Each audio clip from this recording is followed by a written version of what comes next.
नमस्कार मेरे प्यारे दोस्तों। एनालिसिस वीडियो शुरू होने से पहले थोड़ी देर के लिए छोटा सा क्लिप देख ले इस सुनवाई का। और जहां उनको पोस्टिंग मिला है आराम से वहां काम करें। जी। किसी को एक जॉब मिल जाना ना बहुत बड़ी बात होती जी। है। तो दोस्तों देखा आप लोगों ने इस वीडियो को, ये जो सुनवाई हो रही थी दोस्तों, ये हो रही थी डीएड वर्सेस डीएड के उस मामले में जिसमें कुछ ऑलरेडी सेलेक्टेड डीएड कैंडिडेट्स की मांग थी कि जो बीएड कैंडिडेट्स को जिनको निकाला गया है वहां पर उनकी जगह पे उनको ज्वाइनिंग दिया जाए ताकि उनको अच्छी जगह ज्वाइनिंग मिल सके। तो दोस्तों मैंने आपको पहले भी इस मामले के बारे में बताया था कि ऑनरेबल जज तो इस मामले को सुनने के ही फेवर में नहीं थे, लेकिन इस सुनवाई ने बहुत सारी चीजें स्पष्ट कर दी दोस्तों। तो आइए परत दर परत उन चीजों को टटोलना हम चालू करते हैं। तो दोस्तों सबसे पहले ऑनरेबल जज ने अपना अल्ट्रा एग्रेसिव मोड शुरू में ही दिखा दिया और उन्होंने बोला कि मैं तो इस मामले को सुनना ही नहीं चाहता था।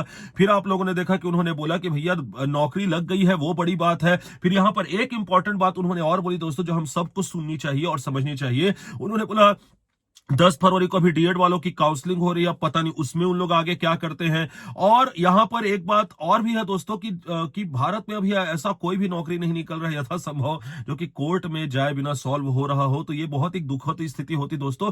उसमें इस प्रकार के केसेस लगातार लगते रहना मामले को और पेचीदा बना देते हैं और भी ज्यादा कठिन बना देते हैं। तो इस बात को भी हम देख सकते हैं कि ऑनरेबल जज ने इस अपने सुनवाई में हिंट दिया है इस बात का। इसके पश्चात उन्होंने बोला कि भैया नौकरी लग गई है, वो बड़ी बात है। अब यहां पर कल के डेट में अगर कोई डीएड वाले ज्वाइनिंग करता है, उसमें से 2-4 लोगों के अगर दस्तावेज में किसी प्रकार की त्रुटि निकलेगी तो फिर क्या 2-4 लोगों के लिए अलग से काउंसलिंग कराएंगे? इस प्रकार से जज ने फटकार लगाई। अब यहां पर सबसे इंपॉर्टेंट जो चीज थी दोस्तों, जो आप लोगों को समझनी चाहिए और जो कोई और यूट्यूबर आपको नहीं बताएगा, वो है कि यहां पर पिटिशनर की मांग थी कि मामले को डिस्पोज किया जाए, जबकि ऑनरेबल जस्टिस ने कहा कि नहीं भाई, मामले को डिसमिस करना चाहिए और सुनवाई हो जाती है खत्म। तो डिस्पोज और डिसमिस में क्या अंतर है, तो आप चिंता मत करिए, आपका अपना मिस्टर गुला इज द टीचर आपको यहां पर बताने के लिए बैठा हुआ है। देखिए दोस्तों, जो डिस्पोज होता है उसमें क्या होता है कि किसी मामले को कोर्ट जो है वो डिसाइड करती है, लेकिन ना तो पिटिशनर के फेवर में ना तो रिस्पोंडेंट के फेवर में। इस प्रकार के मामले को डिस्पोज कहा जाता है। इसमें कुल मिलाकर के 5 प्रकार की कंडीशन होती है दोस्तों। अलाउड जो होता है वो इन फेवर ऑफ पिटिशनर रहता है।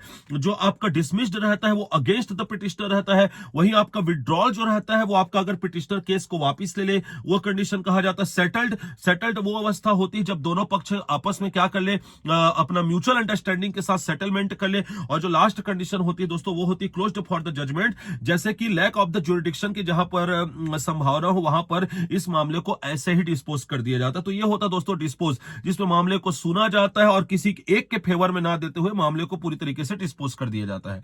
अब इसके बाद बात आती है दोस्तों डिसमिस का मतलब होता है when a case is dismissed it means the court has rejected the petition और अपील। मतलब अगर कोर्ट ने खारिज ही कर दिया उस पिटीशन और अपील को, उसको सुनने में ही इंटरेस्टेड नहीं है, उस चीज को पूरी तरीके से मना कर दिया। लेकिन इसमें 2 चीजें होती दोस्तों। पहला होता है मेरिट के आधार पर डिसमिस करना और दूसरा होता है आपका इन लिमाइन डिसमिस करना।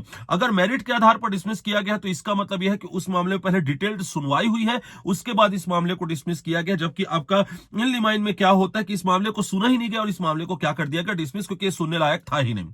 तो यहां पर ऑनरेबल जज ने दोस्तों डिसमिस करने की इस केस को मांग की है और जहां तक की संभावना ये केस डिसमिस ही होने वाला है। और ये मुझे पहले ही पता था, आप मेरी पिछली वीडियो इसके ऊपर जाकर के देख सकते हो, मैंने पहले ही आपको ये चीज बता दी थी दोस्तों। ये थी इस मामले की पूरी की पूरी विश्लेषण। आई होप आप लोग को पसंद आया होगा। जरूर पसंद आया होगा तो वीडियो को लाइक करके ज्यादा से ज्यादा शेयर करें ताकि ऑथेंटिक इंफॉर्मेशन सब तक पहुंच पाए। और दोस्तों मैं Q&A वीडियो लेकर के आप लोग के लिए कल आने वाला था, लेकिन इलेक्शन टाइम है दोस्तों, तो जाहिर सी बात है ड्यूटीज फर्स्ट और ड्यूटी निभानी पड़ती है, इसलिए मैं Q&A वीडियो लेकर के नहीं आ पाया। लेकिन आज आप लोग को Q&A वीडियो जरूर देखने के लिए मिलेगी दोस्तों, जिसमें आप लोग के सारे इंपॉर्टेंट क्वेश्चन, डीएड ज्वाइनिंग, शिक्षक भर्ती, वर्ग 2, वर्ग 1 से संबंधित सारे क्वेश्चंस का आंसर आप लोग को मिल जाएगा। तो उस वीडियो को अगर मिस नहीं करना चाहते तो चैनल को सब्सक्राइब करके बेल आइकन दबा दीजिएगा।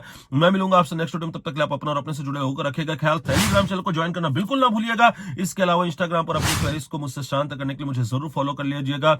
अपना ख्याल रखिएगा। धन्यवाद।